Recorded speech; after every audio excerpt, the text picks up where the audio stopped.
Phone tapping కేసులో సిట్కు వాంగ్మూలం record చేశారు సిట్ అధికారులు. గంటన్నరకు పైగా విశ్వేశ్వర్రెడ్డి స్టేట్మెంట్ను రికార్డ్ చేశారు. అనంతరం కొండ విశ్వేశ్వర్రెడ్డి సంచలన వ్యాఖ్యలు చేశారు.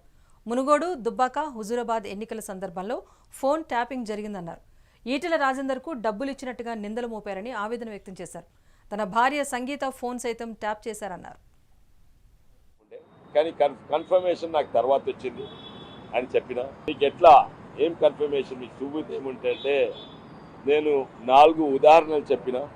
నా ఎలక్షన్స్ అప్పుడు 2019లో హుజూరాబాద్ ఎలక్షన్స్ అప్పుడు ఏమైనా జరిగిన తర్వాత మున్గోడు ఎలక్షన్స్ అప్పుడు 4 ఉదాహరణలు చెప్పిన.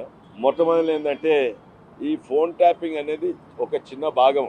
ఓవరాల్ ప్రజల ప్రైవసీని రెస్పెక్ట్ చేయకుండా అది రాజకీయాల కొరకు అంటే ఏదో నక్సలైట్లను పట్టుకుంటేందుకు కాదు, టెర్రరిస్టులను పట్టుకుంటేందుకు కాదు, రాజకీయానికి చట్ట విరుద్ధంగా వాడింది. ఎందుకంటే వీళ్ళకు అభద్రతా భావం చానుండే.